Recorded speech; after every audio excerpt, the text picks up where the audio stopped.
I think you're keeping distance. If you have distance, we can. But you already have enough distance. But I'm hearing the microphone. They are too far from you. It's okay. As the leadership of the Service Party represented by Honorable Kiunjuri, Chama cha Kazi represented by Honorable Moses Kuria, and NAK Kenya represented by myself, we commit to working together on issues affecting our region and the nation, irrespective of our political affiliation. We also commit to reach out to other like-minded leaders to broaden this forum and to deepen our unity of purpose. We recognize that there are other leaders who include but are not limited to religious, professional, youth, business, and many, many others, and we are going to reach out to all of them. This initiative, in the next 3 months, will culminate in the Limuru 3 conference, where we can be able to make resolutions and agreements on how to conduct our affairs. Make my work very easy.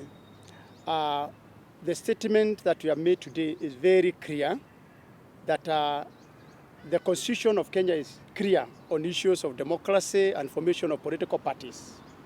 Number 2, it clearly defines and has given the mandate to the registrar of political parties that she should only register parties that are national. And therefore, any party that is registered by the registrar of political parties is a national party. Because if it's not a national party, it will have contravened the act itself.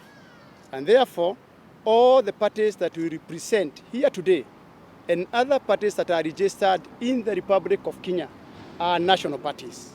Number 2, that we are very clear that we formed these parties based on ideas, our philosophies, and ideals. And therefore, those parties must remain respected. What we are telling you today and what we are telling Kenyans is that we have a forum, a caucus that we have come up with that is going to articulate issues. And Mother was very clear, issues national and issues regional. On the issues of our association with the Deputy President, it is very clear. It's a mutual understanding. And whether we are going to support him in UDA or not, that one depends on our own membership. Number 1 is that when we formed TSP, when Chama cha Kazi was formed, it was informed by decision of our own followers, and we have been marketing these parties. And therefore, if somebody feels that you do not you don't need coalitions, then that will be upon the leadership of a particular party, and that does not affect us. Us as TSP, we are very clear. The way forward is that TSP will be on the ballot. The same way, NAK Kenya will be there and Chama cha Kazi. That one, there is no question about it. It is not whether we are hesitating to join any other political dispensation or we are adamant. The decision is made that TSP will be there, and this formation is a formation of like-minded parties. And it is clear again that we are going to approach other members. And lastly, there is always an initiative. An initiative must start somewhere. This is an initiative that is born today. We have started. The same way, Jesus coming from Bethlehem started gospel in Judea.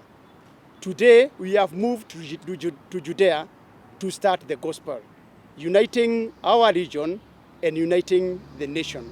Thank you. The Honorable Martha Karua has maintained NAK Kenya as a going concern, as a party. We are talking about 16 years. That has not stopped Martha Karua from engaging with other leaders. And that is on the basis we are here today. You know, the shelf life of Kenyan political parties has been very short. And what we are saying is that now we want to build parties as institutions for posterity. And that includes the UDA. I believe that is the mission of UDA, is to create parties that can be able to outlive us as leaders. And you know, some people have got a history of killing parties. Every party they touch dies. So we want to make a difference by ensuring that our parties survive for future generations. As to whether we are going to work with certain leaders, this is a discussion that is neither here nor there. What we are saying, our primary mission here is to look at the interest of our region first of all, because every leader comes from a particular region. And you are taking me where I didn't want us to go. But if you are thinking about that direction, let me take you to Mombasa, which I didn't want really to take you there. You saw the meeting that was in State House, Mombasa, where 60% of the leaders who were in that meeting were from one region. The Honorable Paranya, the Honorable Musalia Mudavadi, and the Honorable Moses Wetangula. And because the president cannot be said to come from a particular region, so he's a symbol of national unity, our region was not represented. Is that fair?